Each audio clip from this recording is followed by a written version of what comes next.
सोने पे सुहागा है, जो यहाँ के डिविजनल कमिश्नर हैं मुरादाबाद डिस्ट्रिक्ट के, उनके साथ मौका मिल रहा है। उनके साथ भी हम छोटा सा पॉडकास्ट करेंगे, मुरादाबाद की बात करेंगे।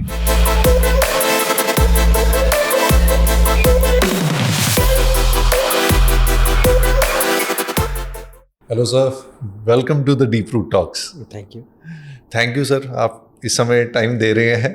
एंड आई नो पूरा दिन इतना काम होता है, और अब जैसे मैं मुरादाबाद घूम रहा हूँ और जब देख रहा हूँ कि इतना कुछ हो रहा है, क्यूरियोसिटी और बढ़ जाती है आपसे जानने में। एंड मैं समझ सकता हूँ कि जब आप इतना काम कर रहे हो तो by the end of the day you want to rest, and उस रेस्ट के टाइम में आपने हमें समय दिया, पहले तो उसके लिए शुक्रिया। एंड बट एक चीज़ आपसे ऑफ कैमरा बात करते जो मैंने महसूस की, that you are very high in energy and you are very upbeat and very, आप सोचते रहते हैं। अभी भी आपने मुरादाबाद की ऐसी चीज़ें मुझे बताई जो शायद मैं नहीं जान पाता अगर मैं आपसे ना बात करता, क्योंकि हम ध्यान ही नहीं देते, वो ऐसी चीज़ें रहती हैं सर। अब जहाँ से मैंने दिव्यांशु सर के साथ ख़त्म किया था पॉडकास्ट, वहीं से शुरुआत करूँगा। थोड़ा सा मैं चाहता हूँ कि आप मुरादाबाद के बारे में हमें बताएं, कि नाम कैसे पड़ा, और ये शहर के बारे में कुछ चीज़ें अगर if we can all know about. देखिए, मुरादाबाद शहर का जो हिस्ट्री है वो बहुत ज़्यादा पुरानी इस जगह की नहीं है जिस जगह पे हम और आप बैठे हुए हैं जी। पहले ये चौपला या चौपाला कही जाती थी ये जगह, ये 4 गांवों को मिला के बनी थी। और बाद में, बहुत बाद में, शाहजहाँ के समय में उसके आसपास इसका नाम मुरादाबाद पड़ा, मुराद के नाम पे। उसके पहले जो इस शहर के आसपास के जैसे सबसे पुराने शहर जो जगहें हैं उसमें बिजनौर है, फिर संभल और अमरोहा हैं, रामपुर है, और उसके बाद मुरादाबाद है। ये 5 जनपद हैं जो हमारे इस मंडल का हिस्सा है। मुरादाबाद इन सब में सबसे नया है। ये एरिया बहुत ज़्यादा एक तरीके से बसावट यहाँ पे कम थी। उसके पहले बल्कि रामपुर बसा हुआ था, कठेर राजपूतों का शहर था। और जब इसका नाम मुरादाबाद पड़ा उससे पहले ये रामपुर का हिस्सा हुआ करता था। और उस समय यहाँ पे राजा राम सुख सिंह थे, और जो इतिहास से हमें पता चलता है। तो मुरादाबाद की बसावट उस हिसाब से बहुत पुरानी नहीं है, पर आसपास के जो क्षेत्र हैं उनकी कहानी बहुत पुरानी है। जैसे बिजनौर हस्तिनापुर का हिस्सा था। बिजनौर में आपको विदुर कुटी मिलेगी, तो विदुर वहाँ पे रहते थे। इसी तरह चांदपुर में कहा जाता है गुरु द्रोणाचार्य का आश्रम था। उससे भी थोड़ा पहले चलें तो बिजनौर के मंडावर में ऋषि कर्ण का आश्रम मिलेगा, यानी चक्रवर्ती सम्राट भरत पैदा हुए थे, वो मंडावर में पैदा हुए थे। वेनसांग 6 महीने आके मंडावर में रहा था। महाभारत काल के ही लगभग बराबर मयूरध्वज, जो जैन धर्म का प्रतिपादक था, उसके वहाँ पे अवशेष मिलते हैं, उसके चिन्ह मिलते हैं।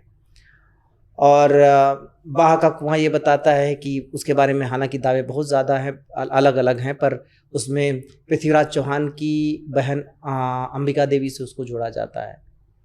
तो सामान्य तौर पर जब भी बात होती है तो मैं कहता हूँ कि ये जो मंडल है ये आपको भूत को भविष्य से जोड़ता है, क्योंकि संभल में कहते हैं कि कल का अवतार होगा, यानी भविष्य से जोड़ता है। एक सेतु है। संभल कभी सूबा हुआ करता था, सल्तनत काल में भी और मुगल काल में भी बहुत बड़ा शहर हुआ करता था, और संभल में पृथ्वीराज चौहान की उपस्थिति के भी प्रमाण मिले हैं। तो इस दृष्टिकोण से आप देखिए, और प्राचीन आर्य भी आके यहाँ ठाकुर द्वारा, बिलारी वगैरह में बसे। राष्ट्रकूट शासक यहाँ तक आए थे। जो रामपुर की शाहाबाद जगह है उसको लखनऊ कहा जाता था, वहाँ तक राष्ट्रकूट शासक। तो संभल भी जैसे आपने बताया था कि लखनऊ की तरह ही एक बड़ा एक सूबा था। संभल और बदायूं दोनों ही सूबे थे। संभल से इस एरिया के, इस पूरे क्षेत्र को कंट्रोल किया जाता था, और बदायूं से दूसरे क्षेत्र को। तो सूबे का मतलब हो गया एक पूरा एरिया। सूबा राज्य को कहते थे उस समय। तो एक सूबा था। ये मुगल काल में भी सूबा था। तो उस दृष्टिकोण से आप देखें तो संभल बाद में बहुत महत्वपूर्ण था। आज के दृष्टिकोण से आप देखें तो संभल को सबसे पिछड़े जनपदों में गिना जाता है, और मुरादाबाद सबसे बड़ा शहर है। ये क्या वजह हुई सर कि संभल जो एक समय में सबसे बड़े सूबों में से था, वो इतना प्रोमिनेंस में नहीं है आज की डेट में? देखिए, तारीख बदलती है, समय बदलता है तो बहुत कुछ बदलता है। बहुत पुराने शहर कई जगहों पर समाप्त हो गए, नए शहरों ने उनकी जगह ले ली। बहुत सारी जगहों पर ऐसा है कि पुराने शहरों की जो बसावट है वो निकल के बाहर चली गई, तो पुराने शहर का अस्तित्व ही खत्म हो गया। ये तो इतिहास के साथ चलता रहता है। मुरादाबाद संभवतः मध्य में पड़ने के कारण कि यहाँ से कनेक्टिविटी ज़्यादा होने के कारण मुरादाबाद ज़्यादा इम्पॉर्टेंट हो गया। और सबसे ज़्यादा अगर किसी चीज़ को ब्रिटिश पीरियड में किसी चीज़ ने इम्पोर्टेंस दी तो वो थी रेलवे लाइन। तो ट्रेन का जो रूट था वो चंदौसी से था, संभल से नहीं है।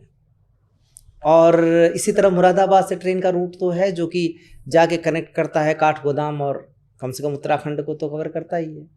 तो इस दृष्टिकोण से देखें तो जैसे जैसे कम्युनिकेशन के माध्यम बदलते हैं उसी तरह जगह का इम्पोर्टेंस भी बदलता है। तो कनेक्टिविटी एक बहुत बड़ा रीज़न रहता है किसी भी शहर के बड़े होने का, या फिर नॉट और may be dying down as well as a big city, जैसे संभल के साथ हुआ। जैसे मुरादाबाद की कनेक्टिविटी दिल्ली से बहुत अच्छी है और लखनऊ से भी बहुत अच्छी है। तो ये भी एक ख़ास वजह है कि ये जो दिल्ली के साथ, जैसे दिल्ली एनसीआर में जो पड़ जाते हैं जितने भी शहर, जैसे मेरठ भी अब दिल्ली से कनेक्टिविटी बहुत अच्छी है, तो ग्रोथ बहुत तेज़ी से हुई है। सिमिलरली मुरादाबाद, तो ये भी एक वजह मेजर है। इब्न बतूता आया था इस एरिया में, उसने केवल 2 शहरों का उल्लेख किया है, अमरोहा का और संभल का।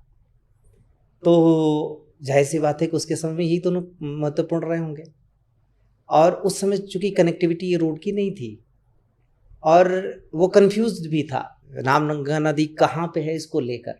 उसने रामगंगा को गंगा कहा, गंगा को भूल गया, क्योंकि उसने रामगंगा को मुरादाबाद के पूरब बताया जबकि पश्चिम में अमरोहा के, और मुरादाबाद का तो उसने नाम भी नहीं लिया, अमरोहा के, जबकि है उल्टा। तो इब्न बतूता कंफ्यूज हुआ। वेनसांग जब आया तो वेनसांग के आने का रास्ता था अहिक्षत्र से होता हुआ ये आया, और अहिक्षत्र से रामपुर नदी के किनारे किनारे, कोसी नदी के किनारे किनारे, और फिर वो होते हुए गया था मंडावर। तो जब आपके कम्युनिकेशन के माध्यम बदलते हैं, और एक टाइम में ऐसा था कि ट्रेन, आज भी ट्रेन बहुत महत्वपूर्ण माध्यम है। ट्रेन से जो जगहें कनेक्टेड हो, पहले जो शहर बसते थे नदियों के किनारे बसते थे, तो क्यों नदी मार्ग से आवागमन बाद में बहुत ज़्यादा हो गया, जबकि पहले हमारे जो देश में समुद्र के मार्ग से, नदियों के मार्ग से तो पहले भी परिवहन होता था। समुद्र मार्ग से हम बहुत बाद में जुड़े। जो लोग बाहर से आए उनके लिए वो माध्यम ज़्यादा महत्वपूर्ण था। तो ये जो आवागमन के माध्यम हैं, इन्होंने बहुत कुछ किया है। अब तकनीक ने सबको एक बराबर कर दिया है। आप कहीं पे भी हों, तकनीक से आप जुड़ सकते हैं। अब तो छोटे शहर भी आप ऑर्डर करिए और आपके घर पे डोर स्टेप पे कोई भी चीज़ डिलीवर हो जाती है। तो दुनिया भी बहुत ज़्यादा बंधने लगी है। लोग, जो सोसाइटी है वो सिकुड़ने लगी है।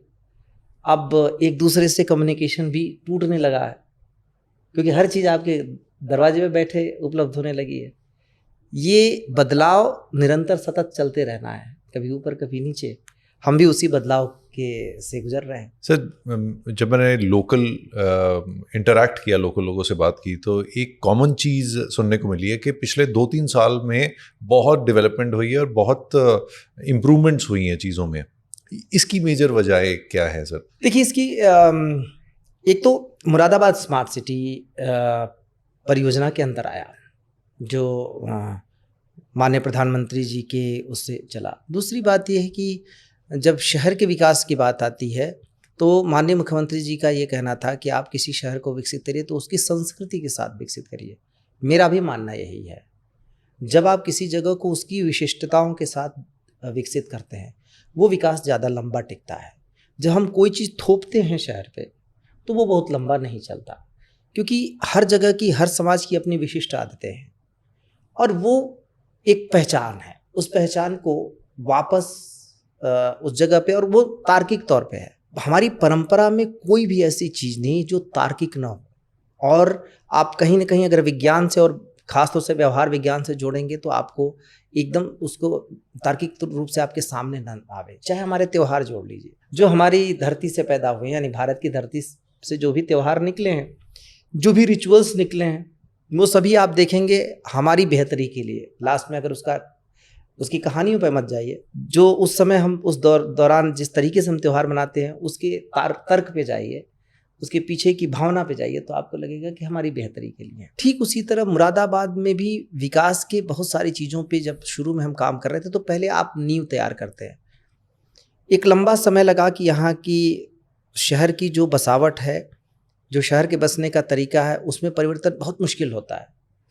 कई सारी चुनौतियाँ आई और उन चुनौतियों को हमने सभी अधिकारियों के साथ मिलके पहली बाधा को पार किया। उसके बाद एक बड़े लंबे समय से एक मैंने एनविसाज किया हुआ था, और एक चीज़ थी कि बीच में एक बार मुख्यमंत्री जी का निर्देश आया था कि शहर की विशिष्टता दिखनी चाहिए बाहर से, एक खास तरीका, उसका जो अंदाज है वो दिखना चाहिए। बाहर से जो भी आता है इसको ब्रॉस सिटी हम मानता है, तो ब्रॉस सिटी को ब्रॉस सिटी की तरह से दिखना चाहिए, एंट्री पे महसूस हो जाता exactly. है। हाँ जी। तो वो एक तो उसकी झलक संस्कृति की दिखे, उसकी परंपराओं की झलक दिखे, वहाँ की किस समाज की झलक दिखे, उन सब चीज़ों को समेटते हुए फिर हमने प्लान किया। जब दिव्यांशु आए तो एक विस्तृत चर्चा हुई कि एक आधार पे काफ़ी कुछ काम हो चुका है, अब आवश्यकता है इसकी पहचान को विकसित करने का। तो तब हमने उन्होंने लीड लिया, बहुत सारी जगहों पर हमसे चर्चाएं होती रही। अब जब आप विकास करते हैं तो दोनों तरीके की, समाज के हर वर्ग की आवश्यकता को ध्यान में रखना पड़ता है। तो सबसे पहली चीज़ आप अगर किसी शहर में कर सकते हैं तो ये कि लोगों के चलने के लिए सड़क बेहतर हो, लोगों के टहलने के लिए पार्क बेहतर हो, जो बेसिक सुविधाएं हैं उन बेसिक सुविधाओं, शौचालय जगह जगह हो, पीने के पानी हो, इन सब चीज़ों की व्यवस्था हो, उन सब पे कार्य करना शुरू किया। जो गैप्स हैं उनको आइडेंटिफाई की। इस बीच में हमने कुछ एक और स्टेप्स उठाए। मुरादाबाद शहर के बाहर आप देखेंगे, इस पूरे मंडल में हाईवे पे आप जाएंगे, पेट्रोल पंपों पे, तो हमने एक अभियान चलाया था, हाइजीन थ्रू हाईवे, आज भी चल रहा है। आप पेट्रोल पंप पे कभी भी जाके महिला शौचालय को चेक कर सकते हैं। महिला शौचालय हाइजीनिक कंडीशन में मिलने चाहिए, ये निर्देश है। वहाँ पे महिलाओं की आकस्मिकता की आवश्यकता की चीज़ें रखी हैं। ये पहले बहुत दिक्कत आती थी, जैसे मेरे वाइफ भी ट्रैवल करते थे, आज से कई साल पहले की बात कर रहा हूँ, तो वॉशरूम क्लीन नहीं मिलते थे। बट इस बार जब मैं अभी आया देखा तो एक तो वो पूरा हाईवे ही अलग लगा। तो coincidentally before entering the Delhi Moradabad highway, उससे पहले एक मैंने अपने टीममेट से बात की कि जो बेस्ट हाईवेज़ हैं खाने पीने के मामले में और ये सब चीज़ों के मामले में, आउटलेट्स के मामले में, वो चंडीगढ़ दिल्ली वाला ही है। But my opinion changed once I entered ये वाला। जब मैं तब देखा, एक तो बम्पी रोड्स नहीं थी, roads were very smooth. Second was, जो एक बहुत अच्छी चीज़ लगी कि हर तरह के ब्रांड्स भी हैं, और अगर ढाबे की भी बात करते हैं तो वो एनॉर्मस ढाबे, क्लीन ढाबे इस हाईवे पे भी महसूस हुए। तो एक बहुत बड़ा पर्सनल लेवल पे मुझे बदलाव महसूस हुआ। एंड उसी बेसिक चीज़ की बात कर रहा हूँ। जैसे जब मैंने ज्वाइन किया था तो नेशनल हाईवे जिससे आप आए हैं वो अब निर्माण के चरण में था। हमारे यहाँ 3 मेजर रोड्स निर्माण के चरण में थे। सबसे बात करके छोटी छोटी बाधाओं को दूर करते हुए तेजी से पहले नेशनल हाईवे पे काम हुआ। गवर्नमेंट ऑफ इंडिया का फोकस भी था और उसका पूरा लाभ हमें मिला। और जब एक बार हाईवे का निर्माण हो गया तो देखिए, विकास, इंफ्रास्ट्रक्चर डेवलप होते खुद ही आने लगता है। मैं जिस चीज़ की बात कर रहा था कि यहाँ के उस समय तक यहाँ के पेट्रोल पंप ही थे, जब तक आपको ये बड़े ढाबे नहीं मिले थे। पेट्रोल पंपों पर जो हाईवेज, स्टेट हाईवे और नेशनल हाईवे हैं, उसके अलांग जाइए, कई बार आकस्मिकता की आवश्यकता पड़ती है महिलाओं को, और जाएँ तो पुरुष ही जाके देख ले तो उसको पेट्रोल पंप में सही हाइजीन का टॉयलेट नहीं मिलेगा, मतलब आप जाना नहीं चाहेंगे उसमें। तो पहला तो अभियान चला कि हमने महिलाओं के अनुरूप, उनकी आवश्यकता के अनुरूप शौचालय को रिस्ट्रक्चर करवाया। फिर उसके बाद 2-3 चीज़ों का और उसमें जोड़ा कि जैसे पीरियड्स में कोई महिला है, उसको अपना सैनिटरी पैड चेंज करना है और सैनिटरी पैड भूल गई तो हमने सैनिटरी पैड रखवाए। आपको पेट्रोल पंपों में सैनिटरी पैड मिलेगा, आप जाके चेक करेंगे हर पेट्रोल पंप। दूसरी बात ये भी है कि सैनिटरी पैड सिर्फ होना ही नहीं, उसको अगर सैनिटरी पैड को चेंज करेगी तो जो चेंज किया हुआ कहाँ फेंकेगी, उसके लिए बंद डस्टबिन। इन सब चीज़ों की जो बेसिक छोटी छोटी चीज़ें होती है जिसका हम ध्यान नहीं रखते, तो इसके लिए कई बार महिलाएं चेंज नहीं करती या होल्ड करती हैं या जैसे रास्ते में आपने कहा पानी नहीं पियेंगे, चाय नहीं पियेंगे, जैसी कंडीशन से गुजरती हैं। इस पेरिफेरी के तहत हमने वो चीज़ शुरू किया। फिर उसको हम अब शहर के अंदर ले आने लगे। कोई महिला शॉपिंग के लिए जाती है तो जैसे आप अभी भी बड़े बड़े शहरों की मैं बात कर रहा हूँ, हर शॉप पे आपको टॉयलेट नहीं मिलेगा, नहीं मिलता, और जहाँ पे टॉयलेट मिलता है वहाँ पे पता नहीं आप जाना पसंद करेंगे नहीं करेंगे, प्रयास ही। और जिस जगह पे आपको टॉयलेट की व्यवस्था महिलाओं के लिए मिलेगी वहाँ पे ज़्यादा क्राउड मिलेगी। ये सिंपल सी समझ है। और ज़्यादातर क्योंकि फैमिली में क्योंकि मेरी डॉटर भी है, वाइफ, मदर, सिस्टर, तो वो अपने आप को कई बार रोक लेते हैं कि क्लेanलीनेस नहीं है, तो and that affects the health as well in a way. बहुत बड़ा असर पड़ता है, बहुत बड़ा असर पड़ता है। मैं व्यक्तिगत रूप से भुक्तभोगी हूँ कि मेरी एक चाची को ऐसे रोग हुआ और उनकी मृत्यु हो गई, और तब से मैं इस बारे में बहुत ज़्यादा ध्यान रखता हूँ। छोटी छोटी चीज़ें हैं जो अपनी लाइफ में हम देखते हैं और पब्लिक लाइफ में ले आने का प्रयास करते हैं। तो मुरादाबाद में जब ये हमने बदलाव शुरू किए तो उसमें उन्हीं सब चीज़ों का ध्यान रखा कि हम जो चेंज कर रहे हैं, पहले तो शहर को आप चमकता हुआ देखना चाहते हैं, पर उसकी यूटिलिटी भी तो हो। मतलब जो चमक रहा है सिर्फ चमकते हुए नहीं, 4 दिन चमकेगा फिर खत्म हो जाएगा। जो चमक है उसकी उपयोगिता भी होनी चाहिए। हमने हर एक चीज़ को उपयोगिता के दृष्टिकोण, सारे पार्क ठीक कराए, वो हमेशा होते रहेंगे। पार्क ठीक कराएंगे आप, फिर उसको ठीक कराने की ज़रूरत पड़ेगी साल 2 साल बाद। झूले वगैरह जो बच्चों के लिए ज़रूरी हैं वो भी लगवाया, उनकी साफ़ सफाई, उनको जिम्मा देना। अभी हम उस स्टेज पे हैं जहाँ पे हम चीज़ों को बदल रहे हैं, पर अभी बहुत बड़ी चीज़ बाकी है। हमें उनका इस्तेमाल करने वाले लोगों को भी बदलने की ज़रूरत है। जैसे हमने फुटपाथ बनाए तो फुटपाथ पे लोगों ने कब्जा कर लिया आगे। जैसे पहले वो पीछे थे, हमने बढ़िया फुटपाथ बनाई कि लोग फुटपाथ पे चलेंगे, तो लोगों ने क्या किया, उस पर सामान धर लिया या फिर चेयर लगा के निकाल के आगे बैठ गए या फिर गाड़ियां खड़ी करने लगे। कैसे लगता है सर ये बदलाव कैसे आ सकता है, ये जो सोच का बदलाव या पहल का? देखिए एक चीज है, समय को बदलना पड़ता है।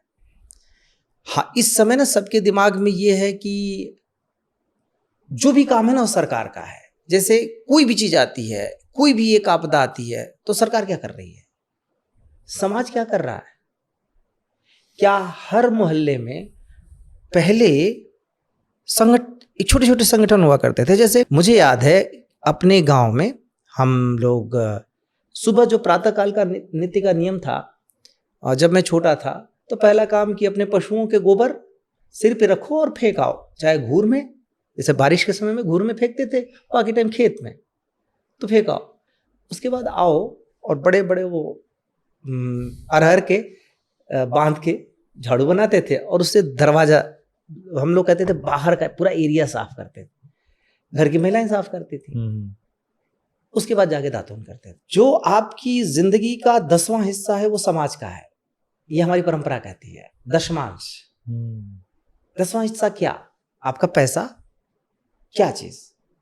10वां हिस्सा आपका, हर एक चीज 10वां हिस्सा आप सोसाइटी को देंगे, क्योंकि उसी सोसाइटी से आप हैं, उस सोसाइटी से आप बधे हुए हैं। कितने लोग अपना 10वां हिस्सा सोसाइटी को दे रहे हैं? दसवंध जिसे हम कहते हैं। यस, और वो 10वां हिस्सा देने की आवश्यकता है। वो पैसे में नहीं काउंट होगा, वो आपके समय में भी काउंट होगा, वो आपके हर तरीके के कंट्रीब्यूशन में काउंट। हम कहाँ दे रहे हैं क्या? कहते तो हर काम सरकार करेगी।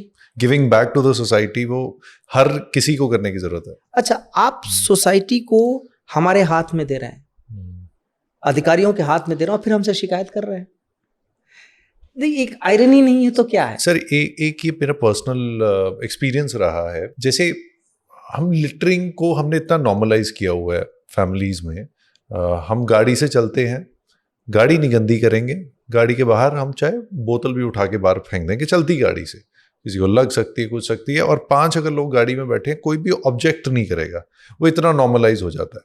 फिर उसके बाद हम कुछ खा रहे हैं, खाते खाते वहीं पे फेंक के रास्ते में चले जाएंगे। अब आप मॉर्निंग में आके सफाई कर्मचारी सफाई कर रहा है ज़रूर, बट हम शाम को, जैसे रैपर है, अब रैपर अगर हमने खाया तो जेब में डाल के डस्टबिन में फेंक सकते हैं। फिर लोगों की वहाँ बात आती है कि हमें डस्टबिन नहीं मिलता, तो ठीक है, एक वो पर्सपेक्टिव आता है। फिर उसके बाद सर हम बाहर के मुल्क में जाते हैं और कहते हैं कितनी सफाई है, ये देशों में है। सो ये एक मैं खुद महसूस करता हूँ कि हम खुद हिपोक्रेट हो जाते हैं कि सिर्फ सरकार को दोष देने से नहीं होगा, हमें खुद भी बदलना पड़ेगा, बट हम दूसरे देशों में बदल जाते हैं। ये हमारी परंपरा का ऐसा नहीं है। हाँ जी।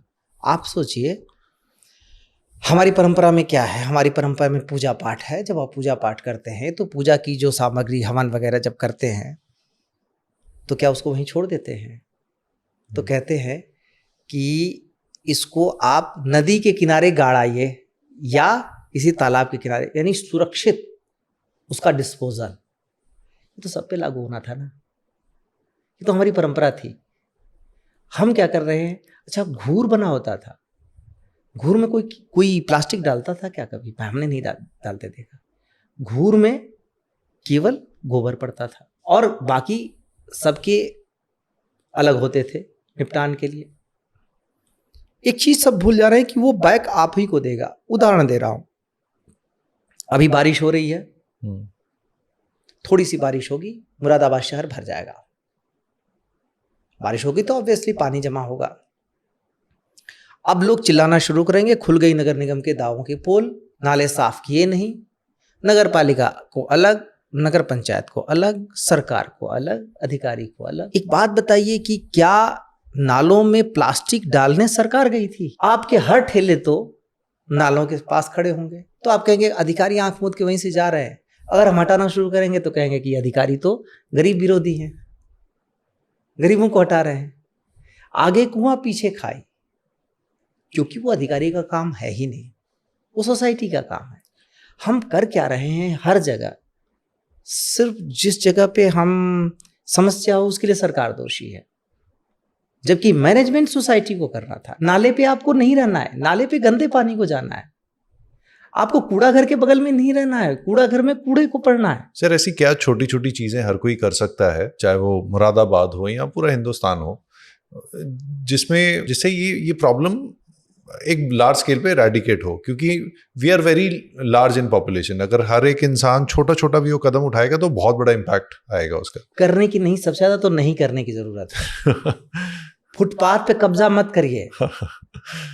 आप हर एक जगह को पक्का करने के चक्कर में मत पड़िए। पेड़ है, पेड़ के चारों तरफ आपने एक सीमेंटेड थाले बना दिए, यहाँ पे हम बैठेंगे, क्यों सीमेंट आप लगा रहे हैं?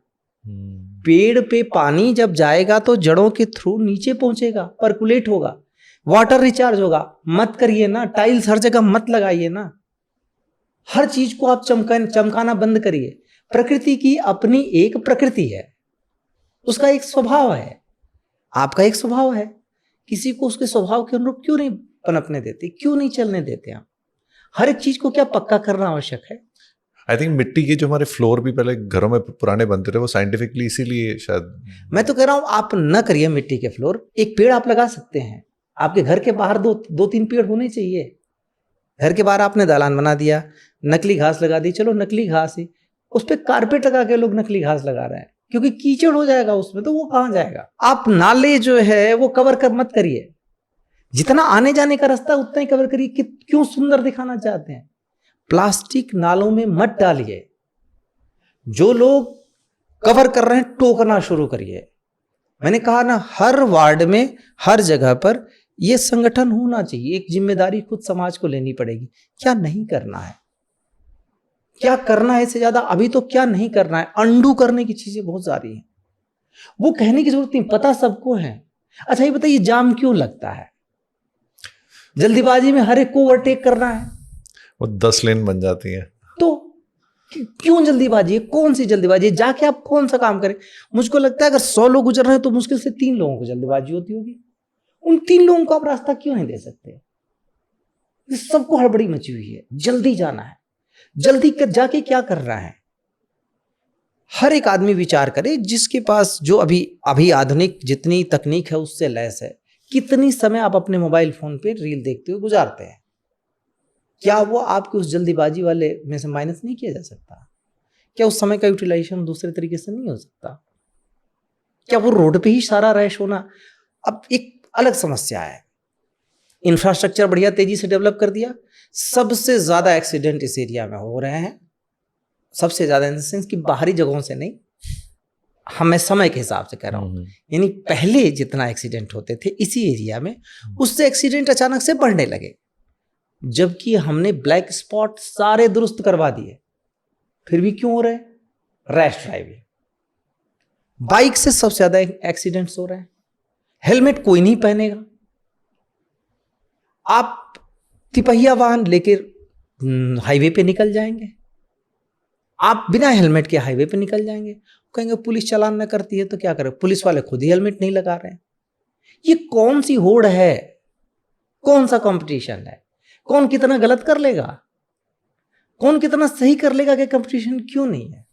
इसीलिए मैं कह रहा हूं कि कुछ करने से ज्यादा कुछ न करना ज्यादा इंपॉर्टेंट। प्रॉब्लम ये है कि अगर मैं आपसे कहूं कि आपको ये करना चाहिए तो आप मुझको 3 बात बताएंगे कि आपको ये करना चाहिए।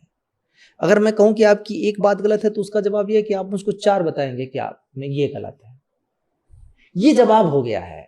ब्लेम गेम नहीं इसको कहेंगे, एक होड़ है, मतलब गलत तरीके से चलने की। विकास ऐसे नहीं हो सकता, और अगर हो भी जाए, जैसे हमने इंफ्रास्ट्रक्चर खड़े कर लिए, वो ज्यादा लंबे समय तक नहीं टिकेगा। सर पर कई बार ना लोग कहते हैं कि अगर हम किसी को गलत करते हुए टोकते हैं, वो खाने को पड़ता है, कई लोग मारने आ जाते हैं। मैं उसी की बात कर रहा हूँ, उसी की बात कर रहा हूँ। आप देखिए ना, सबसे ज्यादा दुनिया बदलते हैं लोग सोशल मीडिया पे, जहां पे हार्डली आपको कुछ लोग जेन्युइन मिल जाएंगे। सबसे ज्यादा दुनिया वहीं बदलती है। अचानक से ट्रेंड करने लगते हैं, कहा कि ट्रेंड कर दिया अब तो हम पलट देंगे। और जिस जगह पे आपको काम कर रहे हैं वहां पे कुछ नहीं काम कर रहे हैं। आप सहयोग करिए ना। सरकार, देखिए, सरकार को, अधिकारियों को गरियाना या उनको ब्लेम करना, उनको चोर कह देना बहुत आसान है। आप खुद 2 स्टेप आगे आपके व्यक्तिगत काम के लिए हो सकता है, मैं मानता हूं, जस्टिफाई नहीं कर रहा हूं कि सब कुछ सही है। किसी को सही काम के लिए भी 100 बार दौड़ना पड़ सकता है ऑफिस। आप अकेले क्यों दौड़ रहे हैं? एक पूरा समूह क्यों नहीं है उस बात के लिए? बेहतरी के लिए क्यों है? नहीं है। बहस के लिए क्यों है? आप एक रोड पे 4 फावड़ा अगर आपने मिट्टी डलवा दी तो आप सोशल मीडिया पे प्रचारित कर रहे हैं कि देखो सरकार नहीं कर रही, हमें करना पड़ रहा है। सोसाइटी का काम सोसाइटी ही करेगी, सरकार का काम उससे आगे करना है। और जब तक नहीं कर पा, देखिए सरकार का क्या है, उसके बजट तय होते हैं। तो आज इस फाइनेंशियल ईयर के बजट इस बार लगेंगे, अगली बार के फाइनेंशियल ईयर के बजट इस बार लगेंगे। अगर इस बीच में, और हर एक जगह मैं आपको एकदम भरोसे के साथ कह सकता हूं, छोटी से छोटी चीज जो उठाई जाती है, यहाँ जी रास्ते में गड्ढा है, यहाँ पानी भरा हुआ है, यहाँ विद्यार्थियों को दिक्कत हो रही है, हर उस जगह हम पहुंच रहे हैं। हम कई बार तो हमसे पहले मुख्यमंत्री जी की दृष्टि पड़ जाती है, हमारे लिए बहुत बड़ी समस्या हो जाती है, तो हम वहां पहुंच रहे हैं। पर इसका मतलब ये थोड़े ना कि सोसाइटी एकदम से अब हाथ खड़े कर लेगी कि हम जी कुछ नहीं करेंगे। आपको अपने लिए तो कुछ करना पड़ेगा ना। हम कहां से कर रहे हैं? आप ही से लेके आपको दे रहे हैं, वो आप ही खुद नहीं क्यों नहीं कर सकते थे? तो जो सोसाइटी के लिए अगर आप कुछ कर रहे हैं, उसको कौन सा प्रदर्शित करने वाली बात है? आप अपनी सोसाइटी के लिए कर रहे हैं। So being a divisional commissioner of the entire reason, ये आपको सबसे बड़ी वो कहते हैं ना कि एक फ्रस्ट्रेशन पॉइंट क्या आता है कि जब आप सब सही कर देते हो फिर कहते हैं यार फिर ऐसे कर दिया, ये क्या ऐसे पॉइंट्स आते हैं? देखिए, ये पॉइंट्स हैं, लंबे समय से हैं, 21 साल से ज्यादा मुझे सर्विस में हो गया, देखते आ रहा हूं और अपने प्रयास कर रहा हूं, सबसे बात कर रहा हूं। मैंने ये सारी चीजें आपको बोली, इसका मतलब मैं निराश नहीं हूं। मैं जानता हूं बदलाव में समय लगता है और इसमें सामूहिकता ले आना है। एक तेजी से जब समाज बदल रहा होता है ना, नदी अपनी धारा पकड़ लेती है, तो उसको धारा को बदलना बड़ा कठिन काम होता है।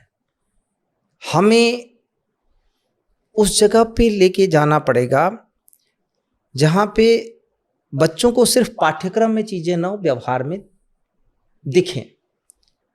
अब मैं एक चीज कि मैं खुद उस व्यवहार को करूंगा एक अधिकारी के तौर पे, कमिश्नर के तौर पे, तो शायद लोगों को ज्यादा समझा पाऊंगा। तो मैं अपने स्तर पर पहला प्रयास करूं और फिर सारे अधिकारी वो प्रयास करें। केवल मेरे लेक्चर देने से या कहने से तो चीजें नहीं होगी। इंफ्रास्ट्रक्चर डेवलपमेंट बहुत कठिन काम नहीं है। इस क्षेत्र में मैं दावे के साथ कह सकता हूं, पूरे प्रदेश में कोई सी ऐसी रोड, एक आध अगर कहीं रह गई हो तो रह गई हो, कोई सी ऐसी रोड नहीं है जिसकी तुलना, और जबकि यहाँ सरकार में सबसे कम रिप्रेजेंटेटिव हैं, तब भी इस क्षेत्र का विकास किसी भी जगह से कम नहीं हुआ है। यह सरकार की बराबर की जो दृष्टि है उसका परिणाम है कि हर जगह पे बराबर, जैसे मुख्यमंत्री जी की हर जगह पे बराबर कर रहे हैं। अब हमारा दायित्व क्या है? उसको उस जगह पे उतारना। समाज का दायित्व क्या है? उसको आगे लेके बढ़ना। तो क्षोभ कई बार होता है, कई बार फ्रस्ट्रेशन होता है, हम फिर भी नए तरीके से प्रयास करते हैं। स्कूल है, स्कूल में हम सारी सुविधाएं दे रहे हैं। अब कभी टीचर ने कहा कि साहब हमारे पास ये सुविधा नहीं है इसलिए हम नहीं पढ़ा पा रहे हैं, इंफ्रास्ट्रक्चर नहीं है। इंफ्रास्ट्रक्चर दे दिया फिर भी टीचर नहीं आ रहा। टीचर आ रहा है तो स्टूडेंट नहीं आ रहे, स्टूडेंट आ रहे तो अभिभावक नहीं सपोर्ट कर रहे। ये सब चीज़ें चलती रहेंगी। हमारा काम उसको और बेहतर लगातार करते रहे। आई थिंक एक बिहेवियरल और हमारे एक आदतों में बदलाव करने की ज़रूरत है। बिल्कुल, इसको सामूहिक तौर पर ही हो पाएगा। समस्या क्या है कि सब एक दूसरे को उपदेश दे रहा है, आगे बढ़ के कोई लीड नहीं कर रहा। और लीडर बनने के लिए नहीं, लीड सोसाइटी को, समाज को दिशा देने के लिए। वो दिशा सोशल मीडिया पर चिपकाने के लिए नहीं है, वो आपका अपना काम करने के लिए है। वो कोई आप किसी के ऊपर एहसान नहीं कर रहे हैं, क्योंकि ग्राउंड लेवल पे और सोशल मीडिया पे बहुत ज़मीन आसमान का अंतर बहुत ज़्यादा है। बहुत सारे लोग कहते हैं इसको ऐसे क्यों नहीं कर सकते। हम कर रहे हैं, लेकिन आदतों का क्या करेंगे? हम डिवाइडर बनाते हैं, लोग डिवाइडर पे गाड़ी मोटरसाइकिल टपा देते हैं, कुदा देते हैं। हम कई जगह से वो कट बना देते हैं, अवैध कट। ये तो इनफैक्ट मैं बोलने ही वाला था ये। फिर कल को एक्सीडेंट होता है तो कहते हैं अधिकारी सो रहे थे जब अवैध कट बना। तो एक बात बताइए, किन किन जगहों पर हम जाके बैठ जाएं? सीसीटीवी कैमरे से हम सब जगह कवर करने का प्रयास कर रहे हैं। क्या सोसाइटी की दृष्टि नहीं? और एक बात जान लीजिए, जितना भी सीसीटीवी कैमरा आप लगा दें, सोसाइटी की दृष्टि अगर नहीं पड़ेगी तो सीसीटीवी कैमरे से कुछ नहीं होना। सोसाइटी को जागृत होना पड़ेगा। तो मैं नहीं कह रहा हूं कि सारे काम हो गए, पर हम जितने भी काम कर रहे हैं उसकी ओनरशिप सोसाइटी को, स्पेशली यूथ को लेना पड़ेगा। बदलाव तभी लंबे समय तक टिकेगा। सवाल करिए, मुझे कोई समस्या नहीं है। हर एक काम पे सवाल करिए। एक अधिकारी के तौर पे अगर मैं उन सवालों के जवाब मेरे पास नहीं हो, देखिए हर समस्या का समाधान नहीं हो सकता, लेकिन हर सवाल का अगर जवाब मेरे पास नहीं है तो मैं अपने दायित्वों से विमुख हूँ। हर प्रश्न का उत्तर मेरे पास होना चाहिए। सर, आपको एक फेयरलेस ऑफिसर के नाम से जाना जाता है कि यू हैव बीन फेयरलेस। आपने चाहे इंक्रोचमेंट्स हो, माफियाज हो, इरेडिकेट किया है। फिर अभी मुरादाबाद में अगर स्वच्छ भारत अभियान में भी 131 से 10th रैंक तक, जिसमें दिव्यांशु सर का भी बहुत बड़ा रोल है। एंड उन्होंने पॉडकास्ट में भी बोला कि वो टेक्निकली आपके गाइडेंस और आपके के मेजर आप ही का रोल रहा है। He actually said that.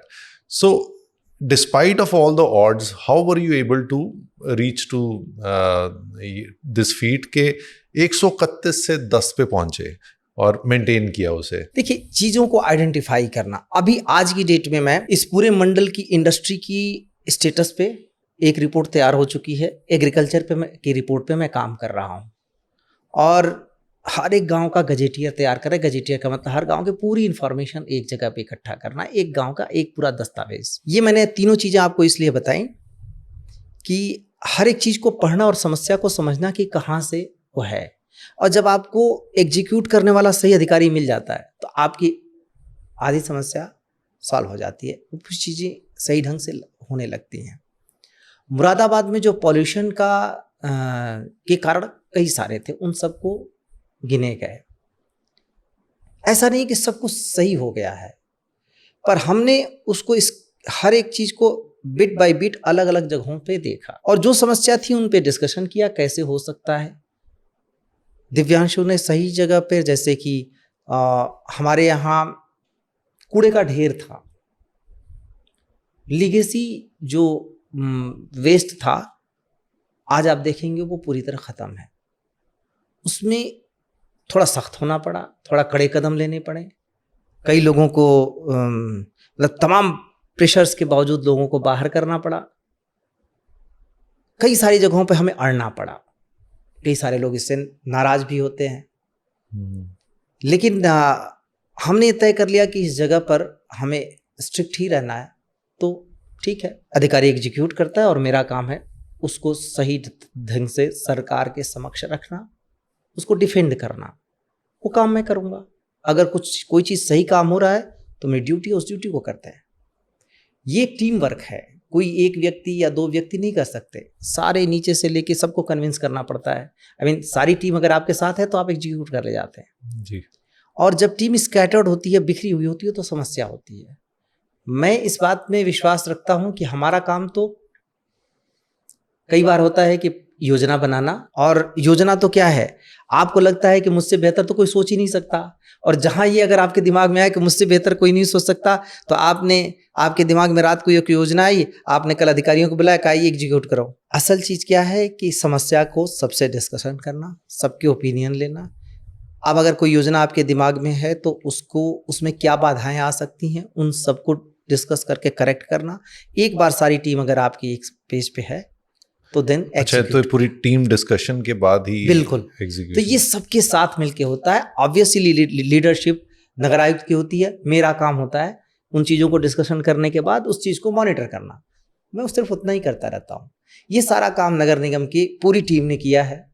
जितना भी आप देख रहे हैं, अंदर नगर निगम एरिया में नगर निगम, बाहर प्राधिकरण एरिया में मुरादाबाद विकास प्राधिकरण जो उपाध्यक्ष देखते हैं वीसी, तो उनकी टीम करती है। मेरा काम तो सिर्फ इतना होता है कि योजना पे चर्चा, एक बार उस पूरी समस्या को समझाना और योजना को फाइनल करना और उसके बाद मॉनिटरिंग करना।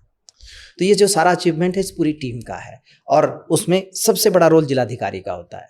जिलाधिकारी कोऑर्डिनेट करता है जी। तो यहाँ संजोग से जिलाधिकारियों ने भी अपनी तरफ से काफ़ी योगदान। कई पिछले 2-3 साल में आप जैसे हम बात करें हनुमान वाटिका की बात करें, वॉर म्यूजियम जो हम अभी कवर करके आए हैं, it is been so beautifully made और लेटेस्ट टेक्नोलॉजीज यूज़ की गई हैं।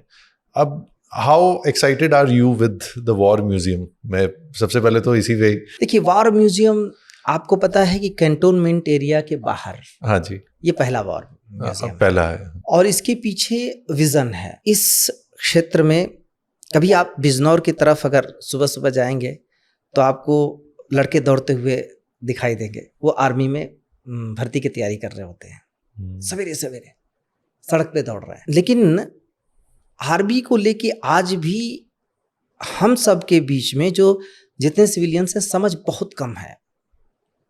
वो एग्जैजरेटेड हो सकती है, जो जितनी फिल्मों के माध्यम से समझ में आती है उतनी ही है। और रियल लाइफ में जब हमारा जो उनसे इंटरफेस होता है, अक्सर आपने खबरें सुनी होगी, बहुत अच्छा नहीं होता। नहीं, वो उस समझ की कमी के कारण होता है।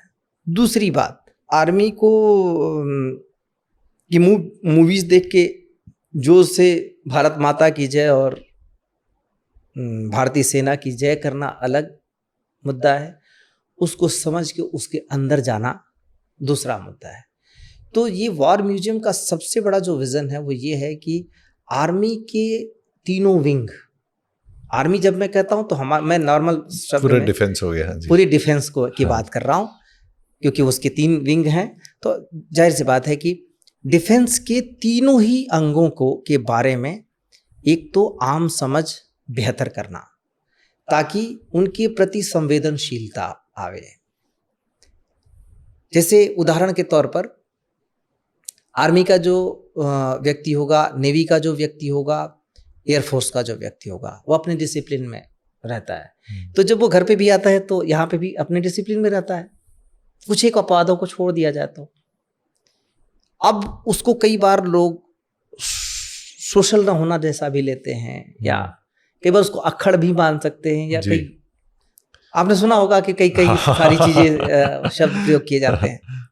पर ये समझ नहीं है कि उनका वो जीवन है, वो जानबूझ के ऐसा किया गया है, और वो उनकी वही सबसे बड़ी स्ट्रेंथ है। और अगर वो ऐसे ना हो तो हम इतने प्रोटेक्टेड ना हो। एग्जैक्टली। तो उस समझ को ज़्यादा करीब से, ज़्यादा नज़दीक से, निकट से उसको देख पाए, समझ पाए, फिर एक रिस्पेक्ट बनती है, ग्रैटिट्यूड बनता है। और सबसे बड़ी बात है, हमारी सेनाओं के प्रति, हमारे डिफेंस के पूरे विंग्स के प्रति एक रेस्पेक्ट की भावना जगे, उनके बारे में जानकारी ज़्यादा बढ़े और हमारे युवा अट्रैक्टेड हों उनमें जाने के लिए, उनका हिस्सा बनने के लिए। तो एक इंटरफेस की जगह ये बन जाए। हमारा ये विज़न है कि हमारे डिफेंस के तीनों विंग्स और हमारे सिविलियंस के बीच में इंटरफेस की एक जगह बने। और इस एरिया में सबसे ज़्यादा ज़रूरी था क्योंकि यहाँ और कोई आपको वॉर मेमोरियल जैसी कोई चीज़ नहीं है या ऐसी भी कोई चीज़ नहीं है जिसमें लोग जाएं और जहाँ पे ज़्यादातर अवेयरनेस मिले। ये ठीक है कि इंटरनेट पे सारी सामग्री पड़ी हुई है, पर जब यहाँ आपको जाते हैं तो यहाँ आपको फील ही अलग मिलती है। और डेलिबरेटली जब डिस्कशन हो रहा था तो मैंने कहा कि इसको सिमुलेशन बेस्ड बनाते हैं, तो ताकि उसको एक रियल फील हो, एक चार्ज्ड अप लोग फील करें। तो हमने उस तरीके से इसको किया है। सर मैंने दिव्यांशु सर से भी पूछा था, इनफैक्ट कोइंसिडेंटली जो उनका फेवरेट स्पॉट है पूरे म्यूजियम में, हमने वहीं पे पॉडकास्ट रिकॉर्ड किया। आपका फेवरेट पार्ट या स्पॉट कौन सा है पूरे म्यूजियम में? ये बड़ा कठिन प्रश्न है एक्चुअली। जब आप उसमें प्रवेश करते हैं तो हर एक सेक्शन उसका आपको एक नई चीज़ में ले जाता है। तो जब आपको मेन गेट से, जब मुख्य द्वार से अंदर प्रवेश कर रहे हैं, जनरली लोगों को जो चीज़ अट्रैक्ट करती है वो चाहे मिग का वो जेट हो या फिर फाइटर जेट हो या फिर टैंक हो, और इन सब से आगे जब वो सारी चीज़ें जानकारी आपको मिलने लगती है, तो मैं अगर ये कहूँ कि जो सेना के बारे में जानकारी वाले जितने भी पोर्शन हैं वो मेरे लिए ज़्यादा इम्पॉर्टेंट हैं हर एक तरीके से। और जब बाहर निकलते हैं और आपको सारी चीज़ें दिखाई जाती हैं, हाँ जी, तो थोड़ा चार्ज्ड अप लोग होते हैं, वो उस एरिया का अपना एक अलग महत्व है। So you have had a very decorated career और कई आपने टफ डिसीजंस भी लिए हैं जिसमें आप सुर्खियों में भी रहे हैं, चाहे वो आज़म खान के अरेस्ट को लेके हो या फिर आपने एनक्रोचमेंट्स और माफिया को भी अगर एक तरह से रोकने का, जो you have been very strict and कहा जाता है कि इस पूरे रीजन में आपकी एक बहुत स्ट्रांग पकड़ है और डिसिप्लिन मेंटेन करते हैं आप। So how difficult it is to do what you do on a daily life? मैंने कभी इस दृष्टिकोण से देखा ही नहीं। डिफिकल्ट क्यों है? ये हमने चुना है, ये सर्विस हमने चुनी है, सीधी सी बात है। जिस तरह से एक डॉक्टर अगर अपना प्रोफेशन चुनता है और अगर अपनी क्लिनिक पे बैठता है तो वो ये शिकायत नहीं कर सकता कि यहाँ तो यार मरीज ही आते हैं। आप बैठे हैं तो इसीलिए ना कि मरीज आवे, आपके पास मरीज ही आएगा। हमने इस प्रोफेशन को चुना है तो हमारे पास समस्या ही आएंगी, इस तरीके के हालात ही आएंगे, सिचुएशन ही आएंगे, और इसी बात के लिए हमने इस सर्विस को चुना है। तो ये तो नॉर्मल सा हमारा हिस्सा है। रोज बरोज प्रेशर आएंगे, रोज बरोज हमसे अपेक्षाएं भी रहेंगी। हमको रोज लोगों से अगर लोगों की अपेक्षाएं पूरी नहीं होंगी तो लोगों से गालियां भी सुनने को मिलेंगी। ये इस प्रोफेशन का हिस्सा है। हम रोज अपना नया करने का प्रयास भी करेंगे। हम रिएक्टिव नहीं हो सकते। हम किसी चीज को व्यक्तिगत नहीं ले सकते। मैंने हमेशा ये प्रयास किया, 21 साल से ज़्यादा की सर्विस हो गई, किसी चीज़ को व्यक्तिगत नहीं लेना। वो जो है वो हमारे काम का, हमारी सर्विस का एक हिस्सा है, और उसी तरीके से हिस्सा है जैसे डॉक्टर का मरीज हिस्सा है। और बिना मरीज के डॉक्टर नहीं है। कितनी भी बड़ी डिग्री ले ले, उसके पास मरीज नहीं जाता तो वो डॉक्टर नहीं है। हमारे पास समस्या नहीं आती तो हम कैसे अधिकारी बिना समस्या के। तो आपकी फैमिली की सर फुल सपोर्ट होती है आपके हर डिसीजन में? देखिए, परिवार की अपनी एक्सपेक्टेशंस होती हैं, और कई बार जब ड्यूटी है आपकी तो उस पे परिवार को उसकी कीमत चुकानी पड़ती है। पर मैं बराबर प्रयास करता रहता हूँ कि एक बैलेंस बना रहे। मैं ये नहीं कहूँगा कि हरदम बैलेंस बना रहता है, संभव भी नहीं होता, पर हमारी तरफ से प्रयास रहता है। कई बार कंपेंसेट करना पड़ता है, लाइक अगर लगातार हम काम में रह गए, जैसे पीछे लगातार ऐसा हुआ, कई बार इसी ऑफिस में मुझे 12 बज जाते हैं, तो अगर बच्चे को मैंने कर प्रॉमिस किया है कि कल के स्कूल के किसी असाइनमेंट के लिए उसको मैं बताऊंगा, तो फिर उसको मॉर्निंग में जल्दी उठ के मैं बताऊंगा जिस समय स्कूल जाना होता है, या फिर अगर एक आध दिन का गैप है तो कहता हूँ अच्छा चलो शाम का समय तुम्हारा, तो मैं करूँगा। इसी तरीके से एडजस्ट करते हैं। उनको भी बताया कि जिस प्रोफेशन में मैं हूँ उसकी एक रिक्वायरमेंट्स क्या है। मैं नहीं कहूँगा बड़ी कठिन लाइफ है, मैं ये इम्प्रेशन देने की कोशिश नहीं कर रहा हूँ, पर हाँ यहाँ पे कुछ भी फिक्स नहीं है, मतलब रूटीन में कुछ भी नहीं है। इसका सबसे बड़ा रूटीन है कि इसकी कोई रूटीन ही नहीं है। So, जैसे कोई बाहर से देखता है जो आपकी पोजीशन है कि एक बड़ा घर है, सिक्योरिटी है, सलूट है और आप एक रुतबा है, ये एक बाहर से एक, एंड वाइल ये पॉडकास्ट देखते और सुनते हुए आपके बारे में लोगों ने आपके इनसाइट्स के बारे में बहुत जाना होगा, बट आपकी तरफ से मैं चाहता हूँ कि सही में आप क्या महसूस करते हैं, क्योंकि आपको लोग मिलते होंगे एंड कई बार जैसे आपने ऑफ कैमरा में बात कर रहे थे कि कई बार पोजीशन आपको भी समझ आ रही होगी कि बटरिंग भी कई लोग करते होंगे कि थोड़ा सा ज़्यादा प्यार से ज़्यादा तारीफ भी करते, तो समझ आ जाता होगा। तो हाउ डू यू मैनेज, और कैसे आप बताना चाहोगे कि असल में क्या ज़िंदगी होती है और दिखती है, एक सही मैसेज, और कैसे मतलब देखें एक डिविजनल कमिश्नर को या एक IAS ऑफिसर को। हम भी नॉर्मल ह्यूमन बीइंग्स हैं बाकी सब की तरह। हमारा भी ज़्यादातर काम कॉमन सेंस से होता है, जैसे नॉर्मल आदमी का कॉमन सेंस होता है। कई बार ऐसा भी हो सकता है कि हमसे बेहतर निर्णय लेने सकने वाले बाहर हों, मैं उससे भी डिनाई नहीं करता। हमारा अपना एक्सपीरियंस होता है, काम करने का एक्सपीरियंस होता है जो हमें ज़्यादा एनरिच करता है। तो कई बार आपको जो चीज़ लगती है कि यार ये सीधे सीधे क्यों नहीं कर देता, ये तो सीधे ऐसे होने लायक है, वो सीधे सीधे नहीं होती, हमने कर ही नहीं सकते, क्योंकि उसके साइड इफ़ेक्ट्स को आप नहीं देख रहे हैं, हम देख रहे हैं। ये अनुभव से आता है। एक सामान्य तौर पे देखें तो चेयर जो है ना, जिस चेयर पे मैं बैठा हूँ, वो ज़्यादा मुझे अलग कर देती है लोगों से, बस कि कुछ पावर्स मुझे दिए गए हैं, मेरी पोस्टिंग है यहाँ, मेरे पावर हैं। बाकी अगर उसको हटा दिया जाए तो शायद मैं और आप एकदम एक जैसे बराबर हो जाए, लेकिन उसमें ऐड होती है चीज़ एक्सपीरियंस।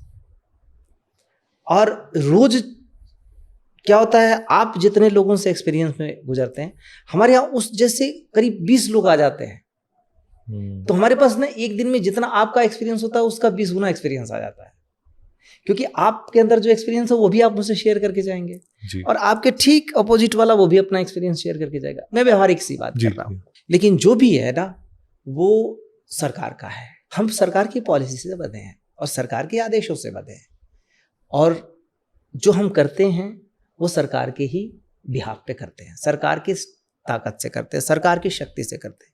हमारी अपनी कोई शक्ति नहीं है। एक व्यक्ति के तौर पे हम, या एक अधिकारी के तौर पे अगर वो शक्ति नहीं है तो हम नील हैं। With great power comes great responsibility. Obviously.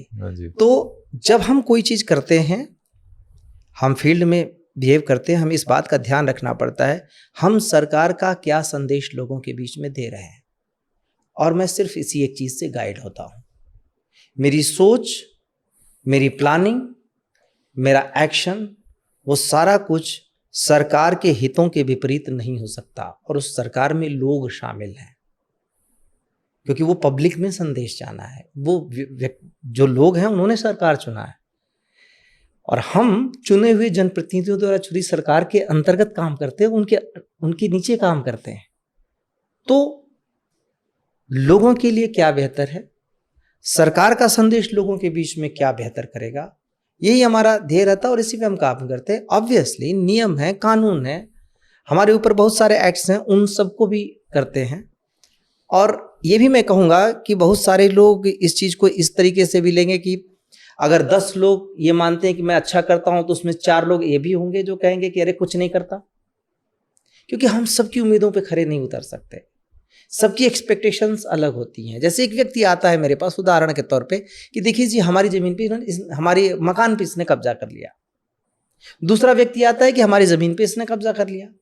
अब जिसकी ज़मीन पे कब्जा हुआ है उसका तो हमने समाधान कर दिया, जिसके मकान पे कब्जा हुआ उसका कहता है समाधान नहीं कर पाऊंगा। कहता है जी इसका ज़मीन, इससे तो पैसा पा लिया होगा तो इसका कर दिया, मेरा नहीं कर पाया। अंदर क्या होता है, मकान सिविल नेचर का हो गया, उसमें हम घुस ही नहीं सकते, उसमें केवल सिविल कोर्ट से हो सकता है। तो मैं कहूँगा कि भाई सिविल कोर्ट में जाओ। ये एक बस एक नज़रिया है, ये मैं बता रहा हूँ कि किस तरीके के कॉम्प्लिकेटेड सिचुएशन में हम काम करते हैं। अगर वो खेती की ज़मीन है तो हमारे कंट्रोल में है, मैं एसडीएम को बोलता हूँ भाई देखो, और वो नियम के हिसाब से जाके उसका समाधान कराता है। पंचायतें तो हम रोज करते हैं, लेकिन कुछ चीज़ें हैं जो उन पंचायतों के भी बियॉन्ड चली जाती हैं। मैं सिर्फ यही कह रहा हूँ कि एक कॉम्प्लिकेटेड एटमॉस्फेयर में सिर्फ मैं ही नहीं, सारे अधिकारी काम कर रहे हैं। तो कई बार जैसा लोग देखते हैं, सोचते हैं, चाहते हैं, वैसा रिजल्ट नहीं आ पाता। सर ये जो सरकार है, करंट सरकार है, पिछले ऑलमोस्ट 2 डेकेड्स होने वाले हैं।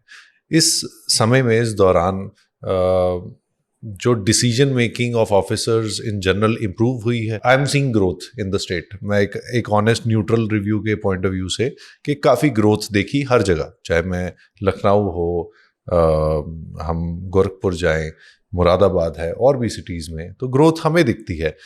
तो अब वो डिसीजन मेकिंग फास्ट है। अब ये तो आपको वही पब्लिक के फीडबैक से और जो आपके चारों तरफ जो डेवलपमेंट का हिसाब है उसी से आपको पता चल जाता है। पर इसमें कोई दो राय नहीं है कि जितनी काम करने की आज़ादी है, मैं सिर्फ इतना ही कहूँगा कि ये जो समय बीत रहा है, ये हम ब्यूरोक्रेट्स का भी इतिहास लिखा जा रहा है कि हमने, जब हमें काम करने की पूरी आज़ादी मिली या हमें जब मौका दिया गया, तो हमने किस तरीके से काम किया। ये मेरा भी होगा, ये मेरे साथ काम कर रहे सारे अधिकारियों का होगा, ये मेरे तरीके के एटमॉस्फेयर में काम कर रहे सारे अधिकारियों का होगा। ये आज नहीं, आप इतिहास जब लिखेगा तब सबका पता चलेगा, पर ये हम नहीं बता सकते। मैं तो हमेशा ये क्लेम करूँगा कि मैं जो कर रहा हूँ सब अच्छा है। जो इम्प्रेशन पब्लिक पे पड़ता है, जो संदेश लोगों को जाता है, जनता में जाता है, वही आखिरी है। तो हमारा, अच्छा, इसमें मेरा कुछ नहीं है।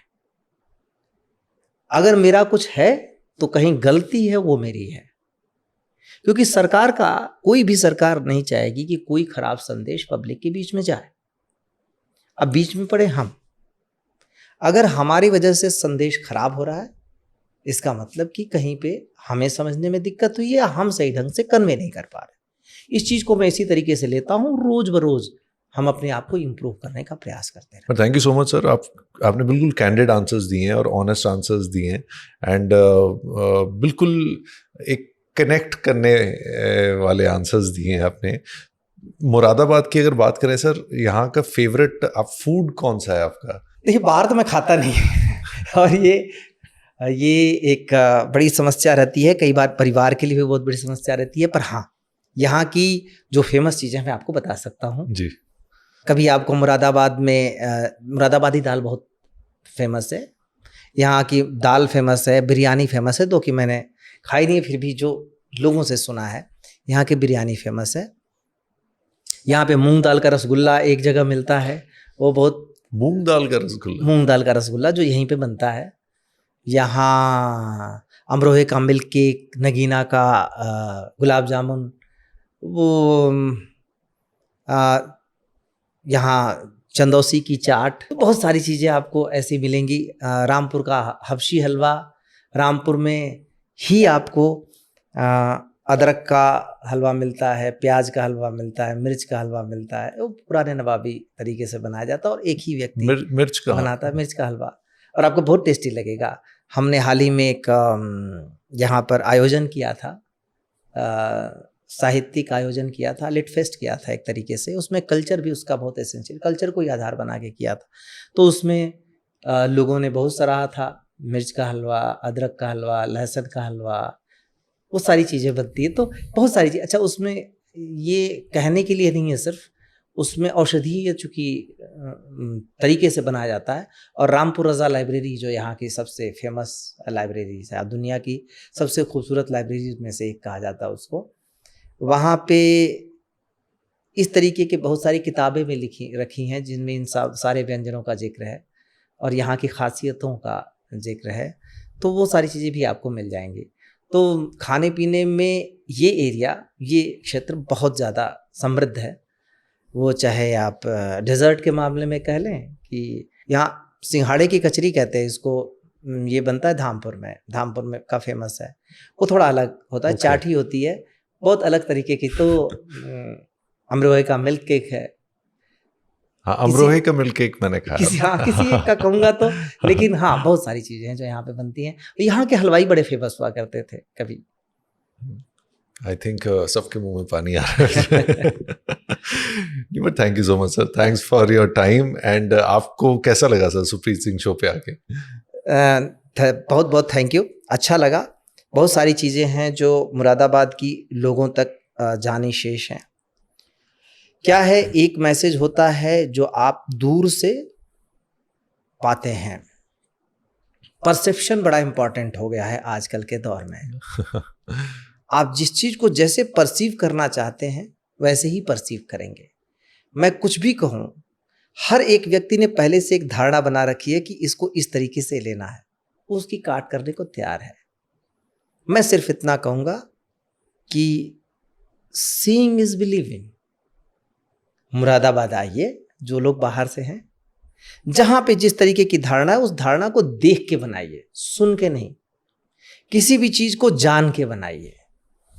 सोशल मीडिया कनेक्ट करने का माध्यम है, जानने का, ज्ञान देने का माध्यम नहीं है। राम राम कहने का माध्यम है। जैसे वहाँ पश्चिम में कहते हैं ना राम राम, हाँ जी, तो राम राम कहने का माध्यम है। राम राम एक दूसरे को करते रहिए सोशल मीडिया पे, उस पर ज्ञान बटोरने की चेष्टा मत करिए। बिल्कुल सही बात है। जानना है तो उस जगह पे जाइए, जानना है तो उसके सेंटर में जाइए, और परसेप्शंस पहले से मत बनाइए। किसी के बारे में धारणा, परसेप्शन, बायसनेस, ये हर चीज को किल कर रहा है सोसाइटी में। क्योंकि अगर मैंने ये पहले से, आपके आने से पहले से मैंने धारणा बना ली कि आप तो जो भी मुझसे सवाल करेंगे वो अपने तरीके का करेंगे, बाद में उसको नेगेटिव तरीके से प्रेजेंट करेंगे, तो हर एक सवाल आपका मुझे लगेगा कि अच्छा इसमें ये बात है। ये सबके लिए हो गया है।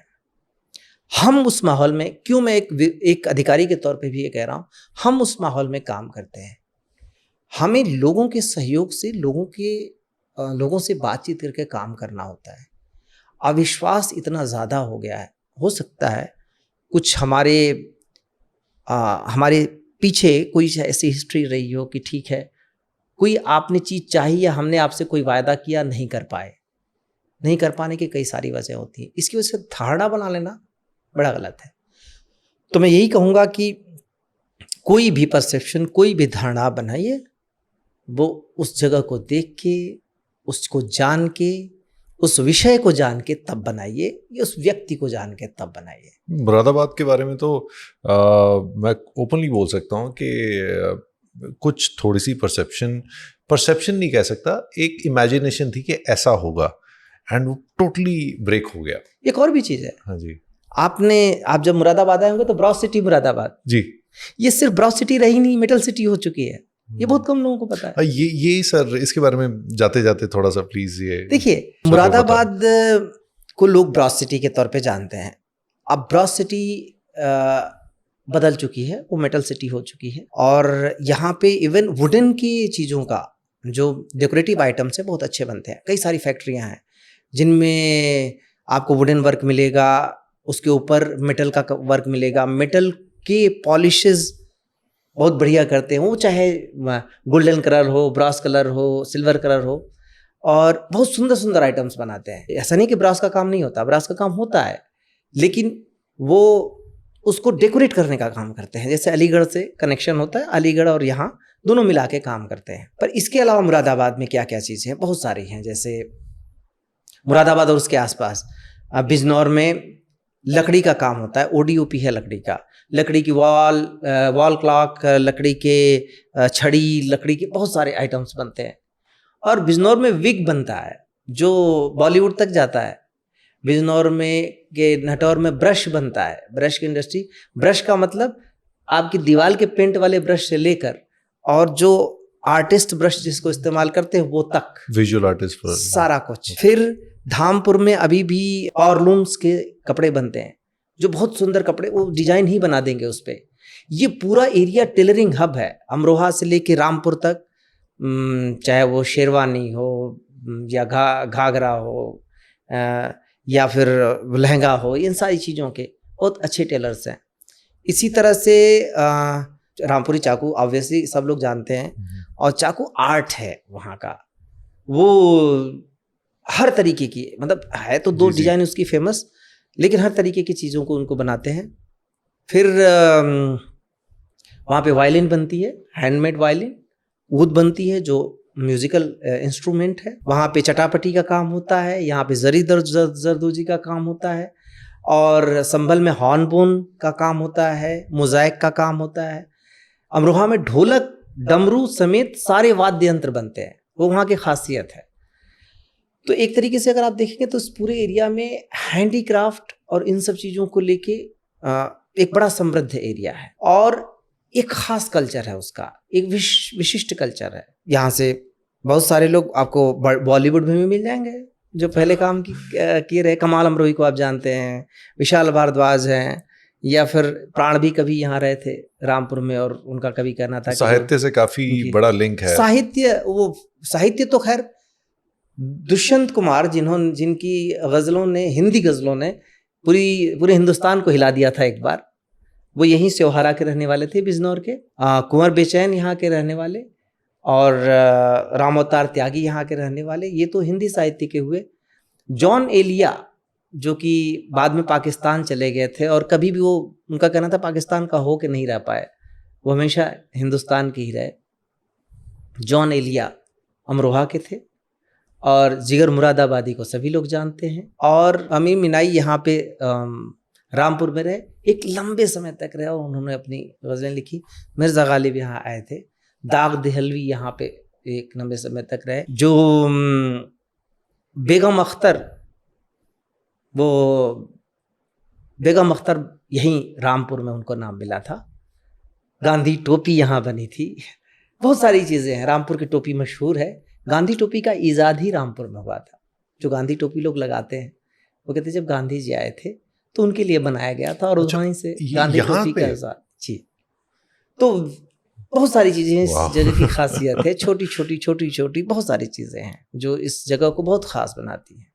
ये पूरी बेल्ट इन जनरल स्पेशल है, जैसे आपने जो चीज़ें बताई, ये जैसे हम मुरादाबाद की जब बात कर रहे हैं तो पूरी बेल्ट आ जाती है ये। हाँ, और एक समय था यहाँ, आप सोचिए, हिंदी में जो ककहरा सिखाते थे, मास्टर राम कुमार का ककहरा यहाँ मुरादाबाद में छपता था। मुरादाबाद में प्रिंटिंग प्रेस थे, तो हिंदी साहित्य में शालिग्राम बैस, भारतेंदु हरिश्चंद्र के समय के बहुत बड़े साहित्यकार, वो यहाँ से थे। साहित्य भारतेंदु हरिश्चंद्र के टाइम से लेके उनसे पहले तक, बस एक चीज में थोड़ा सा था कि जो गदर हुआ, गदर में या फिर आज़ादी के आंदोलन में बहुत ज़्यादा एक्टिव नहीं रहा एरिया। बिजनौर एक्टिव रहा थोड़ा बहुत, लेकिन साहित्य की रचना और साहित्य और संस्कृति, आपको अगर मैं बताऊं, पारसी थिएटर, फिदा हुसैन नरसी, जो पारसी थिएटर, आज का जो सिनेमा है वो पारसी थिएटर के कारण है, पारसी थिएटर की जो चमक दमक है जी। फिदा हुसैन नरसी जो लीडिंग रोल करते थे वो मुरादाबाद के थे। राधे श्याम कथावाचक और फिदा हुसैन नरसी, इन दोनों ने मिलकर पारसी थिएटर को आगे बढ़ाया था, तो यहाँ के थे। डाकू सुल्ताना जिसकी नौटंकी बहुत ज्यादा फेमस थी, यहीं बिजनौर का रहने वाला था। डाकू सुल्ताना जो भातु जनजाति का था। और यहाँ की रामलीला बहुत फेमस है, जो अलग तरीके से प्रेजेंट की जाती है, पूरी कलर कैनवस के साथ लाइव एकदम होती है। ये सारी चीज़ें यहाँ पे हैं, बहुत ज़्यादा फैली। दास्तान गोई सिर्फ लखनऊ और रामपुर दो जगहों पे रही, तो दास्तान गोई एक विधा है, एक कला है, वो आज भी जिंदा है। तो ऐसी कई सारी चीज़ें मैं आपको बता सकता हूँ जो यहाँ की खासियतें हैं और आज भी बहुत फल फूल रही हैं। उन चीज़ों को आप जानेंगे, इस क्षेत्र को जानने के लिए बड़े लंबे समय की ज़रूरत है। और एक अधिकारी के लिए इतिहास इसलिए इम्पॉर्टेंट हो जाता है क्योंकि जब आप उस क्षेत्र, किसी भी क्षेत्र का विकास बिना उसके इतिहास को जाने आप नहीं कर सकते, क्योंकि उसी दिशा में वो आगे बढ़ता है। उस खास जगह की खास आदतें होती हैं, उन खास आदतों के बिना आप किसी चीज़ की डेवलपमेंट को नहीं सोच सकते। सर, आने वाले 1-2 सालों में हमें मुरादाबाद में क्या नई डेवलपमेंट्स देखने को मिल सकती हैं? देखिए, मुरादाबाद अभी हमने कई सारी चीज़ें प्रपोज की हैं, जैसे एक चीज़ आपको बताऊं, मुरादाबाद मंडल के हर गांव में, वैसे तो अभी माननीय मुख्यमंत्री जी ने आदेश किया कि हर गांव में डिजिटल लाइब्रेरी बनेगी, उत्तर प्रदेश पहला प्रदेश होगा जिसके हर गांव में डिजिटल लाइब्रेरी बनेगी। उससे पहले एक तो मैं आपको बता दूं कि कोई सा प्राइमरी स्कूल हमारे यहाँ नहीं है जिसकी बाउंड्री ना हो, और पूरी ये पूरे बहुत बड़ी चीज़ है, पूरे डिस्ट्रिक्ट में, ये बहुत पूरे डिवीजन में, 5 डिस्ट्रिक्ट्स में, ओके, और हर जगह लाइब्रेरी है, हर गांव में, हर गांव लाइब्रेरी हमने एस्टेब्लिश की है। प्लस एजुकेशन के लिए हर एक स्टेप आगे गए हैं। तो जो मुरादाबाद के लिए आगे का जो रास्ता है वो एजुकेशन, खासतौर से एलिमेंट्री एजुकेशन, वहाँ से एक नींव मजबूत हो, उसके लिए। दूसरी, यहाँ के व्यवसाय को एक नई धार मिले, एक नई जगह मिले, और यूथ को पढ़ने से जोड़ना। जैसे मैंने आपसे कहा, मैंने लिटरेरी फेस्टिवल किया। लिटरेरी फेस्टिवल में जनरली क्या होता है, साहित्यकार आते हैं, चर्चाएं होती है, परिचर्चा होती है। मैंने बुक फेयर किया, बुक से लोगों को कनेक्ट किया। बड़ा मुश्किल था प्रकाशकों को मुरादाबाद जैसी जगह पे आने के लिए मनाने का। वो मुंबई दिल्ली जाते हैं, जब वहाँ आए तो आने के बाद जो उनकी किताबों की खरीद शुरू हुई, उसके बाद उन्होंने कहा कि अभी तक किसी भी बड़े लिटरेरी फेस्टिवल में किताबें इतनी नहीं बिकी। हम लोगों को किताबों से जोड़ना चाहते हैं, रीडिंग की आदत दोबारा बने, क्योंकि ये फोन बहुत ज्यादा नुकसान कर रहा है, उससे हासिल कुछ नहीं हो रहा है। आप अध्ययन नहीं कर, हमारे बच्चे बहुत ज्यादा उससे खराब हो रहे हैं। आप भाषा का स्तर देखिए, यूट्यूब में देखिए, भाषा का स्तर देखिए। यहां तक कि हमारे न्यूज़पेपर भी पहले सिखाते थे भाषा, अभी नहीं सिखा रहे हैं। किताबें शायद सिखाएं, लोगों को किताबें कहते हैं कि एक दोस्त की तरह, एक मित्र की तरह व्यवहार, इमेजिनेशन भी बढ़ती है उससे। सबसे बड़ी बात है क्रिएटिविटी खत्म हो रही है। जब तक आपने सुबह उठ के सुबह चिड़ियों की चहचहाट नहीं सुनी, सुबह कैसी होती है आप कैसे बताएंगे? आपके दिमाग में तो होता है सुबह होती है जब सूरज उगता है, लेकिन सूरज उगता है तो बहुत सी सारी चीजें होती हैं, उस समय क्या क्या होती है, उसके लिए तो प्रकृति के साथ थोड़ा समय गुजारना पड़ेगा। यहाँ उस तरीके के माहौल भी डेवलप कर रहे हैं। अभी माननीय मुख्यमंत्री जी के निर्देश पर अभी एक बड़ा सा वन क्षेत्र विकसित किया है। अभी हम यहाँ पे कई सारे ऐसे पार्क डेवलप करने जा रहे हैं।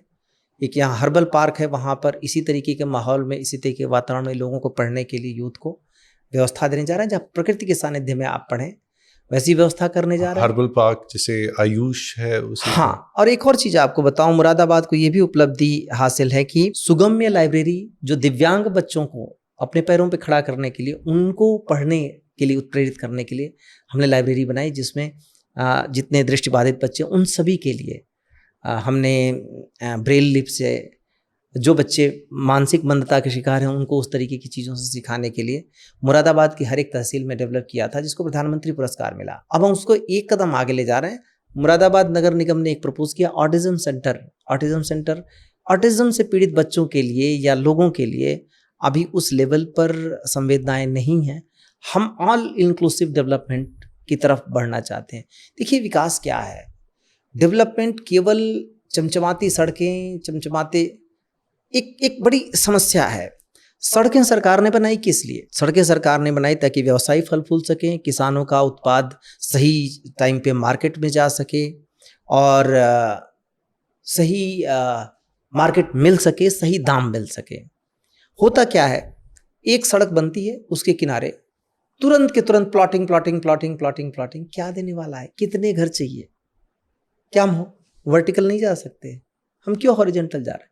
खेती की जमीन से कुड़ रही है, पूरी तरह से कुड़ रही है, जनसंख्या बढ़ रही है।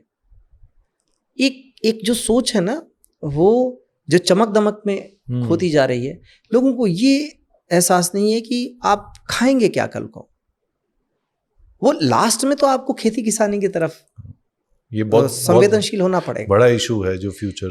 तो ऑब्वियसली आप अगर उस तरफ ध्यान नहीं देंगे, उसको आप रेस्पेक्ट नहीं देंगे, उस तरफ अपने फ्यूचर को नहीं मुड़ेंगे, तो सब कुछ खत्म हो जाएगा, खाने कोई नहीं मिलेगा, सॉइल कंटेंट भी इफेक्ट हो रहा है। एग्जैक्टली उन सब चीजों की तरफ हम आगे बढ़ रहे हैं।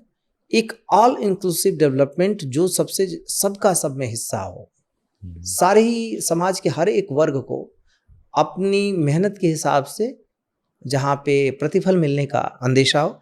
और मैं इसमें बहुत सोशल और कम्युनिस्ट टाइप की चीज़ें नहीं कर रहा हूँ, मैं सिर्फ सिर्फ जो जिस धारा में चीज़ें चल रही है विकास की, उसी की बात कर रहा हूँ। बहुत, बहुत संभव है, बस हम सबको उसको सही ढंग से, जिस तरीके से सरकार काम कर रही है उसको सही ढंग से यूटिलाइज करने की है। अन्यथा आप शिकायत करते रहिए, आप बहुत सारी चीज़ों में खोए रहिए, आप सरकार से शिकायत करिए। जो अपॉर्चुनिटी आज सरकार दे रही है उसको हम सबको सही तरीके से लेना है। तो जो फ्यूचर का रास्ता है वो उसी तरफ है। हम सरवाइव कैसे करेंगे पहली बात, और जो विकास है वो सस्टेनेबल डेवलपमेंट कैसे होगा, और समाज के हर वर्ग को हम इंक्लूड कैसे करेंगे, हम सभी के लिए रास्ता कैसे बनाएंगे। आज भी हम इस चीज़ से स्ट्रगल कर रहे हैं कि हमारे ऑफिसेज में महिलाओं के लिए स्वच्छ शौचालय है कि नहीं है, हमारे ऑफिसेज में दिव्यांगों के लिए शौचालय है कि नहीं है, या एक्सेस है कि नहीं है। हम उन सारी चीज़ों पे काम कर रहे हैं। आई थिंक सर सोल्यूशन बहुत सिंपल हैं, और अगर हम वो सिंपल रूट पे चलते रहें तो सारी चीज़ें क्लियर हैं। अगर के बस संवेदना के स्तर पर सारे लोग बराबर रहें, बजाय इसके कि आप क्रिटिसाइज करें, आप कंट्रीब्यूट करें जितना आप कर सकते हैं। हो सकता है आपका कंट्रीब्यूशन, आपका सजेशन एक बार में स्वीकार ना हो, लगातार दस्तक देते रहें, हमें आप याद दिलाते रहें हमारी ड्यूटी। मुझे कोई दिक्कत नहीं है, मैंने कहा ना, सवाल के जवाब मेरे पास होने चाहिए। समाधान हो ना हो, समाधान सबका नहीं हो सकता। कई बार बहुत सारी समस्याएं ऐसी जिनका समाधान नहीं होता, समय समाधान होता है। लेकिन इतना अवश्य है कि मेरे पास हर सवाल का, हर प्रश्न का जनता के जवाब होना चाहिए, और सरकार ने हमें यही उत्तरदायित्व दिया है, यही संदेश देने का उत्तरदायित्व दिया है। हम सरकार का संदेश बेहतर तरीके से लोगों तक पहुंचाते रहे। बहुत बहुत धन्यवाद सर। आपने जिस सरलता के साथ सारी चीज़ें बताई हैं, जो ह्यूमिलिटी आप में है, so it gives a great message to everyone. सभी के लिए कि बहुत इम्पोर्टेंट मैसेज है, और बहुत समय दिया आपने। एक्चुअली मेरा मन नहीं कर रहा था, वो वहाँ से मुझे मैसेज आ रहा था कि इतना हो गया टाइम, हमने इतना प्लान किया था, बट मुझे मेरा मन नहीं कर रहा था रुकने का। तो अभी भी मन नहीं है, but I want this podcast to reach to maximum people sir. And आपका ये पॉडकास्ट एक्सपीरियंस कैसा रहा सर? नहीं, बहुत बढ़िया, बहुत बढ़िया। देखिए, प्रयास हमारा भी रहता है, हमको बहुत ज़्यादा मौका नहीं मिलता अधिकारी को एक्सप्रेस करने का, बहुत सारी चीज़ें बताने का, या बहुत सारी चीज़ें अभी भी मैं आपको नहीं बता सकता, कई सारी चीज़ों का जवाब देने का। जैसे लोग हमें एक्यूज़ करते हैं, हम उसका तुरंत जवाब नहीं दे सकते। हमारी अपनी एक मर्यादा है, एक हम नियम के अंतर्गत काम करते हैं, और हमारी चुप्पी को कई बार लोग ये मानते हैं कि हमने मान लिया है। तो एक परंपरा से चल पड़ी है चोर चोर चोर चोर कहने की, एक परंपरा से बन गई है चीज़ों को एग्जैजरेट करने की।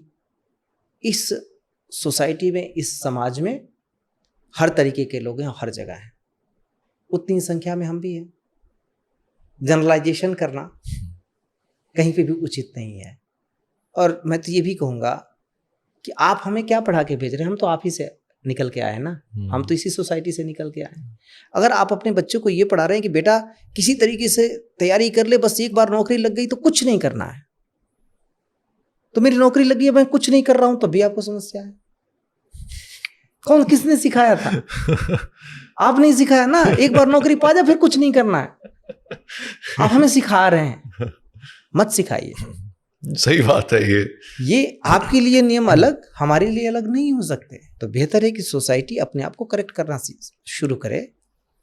सही चीज हर जगह पे जो आपके लिए लागू हो वो सबके लिए लागू है, और कोई भी व्यक्ति दूसरे के जो अपने लिए नहीं पसंद है वो दूसरे के साथ ना करे। बस इतना ही। हम जो भी करते हैं वो अपने नियम कानून के दायरे के अंदर करते हैं, और कई बार हमें वो चीज़ करना पड़ता है। कई बार तो ऐसा होता है कि हम, हो सकता है हम भी ना चाहते हो कि करें, पर विधिक व्यवस्था यही कहती है कि आपको करना पड़ेगा, तो हमें करना पड़ता है। और उसमें भी हमारे पास बहुत सारा स्कोप होता है कि लोगों के लिए बहुत कुछ बेहतर कर सकें। हम ट्राई करते रहते हैं। धन्यवाद sir, thank you so much. सही हमेशा सही होता है, गलत हमेशा गलत, और सही को सही कहना भी बहुत ज़रूरी होता है। और आपने बहुत चीज़ें इस तरह से समझाई हैं। क्या होता है कि किसी को जज करना, किसी को कुछ कह देना या एक परसेप्शन बनाना बहुत इजी होता है, जानना डिफ़िकल्ट होता है, और उसके लिए एफर्ट लगती है। और एक और चीज़ सर, आपने ऑफ कैमरा बात की थी कि हमें कंफर्ट जोन से बाहर रहने की आदत डालनी बिल्कुल। चाहिए।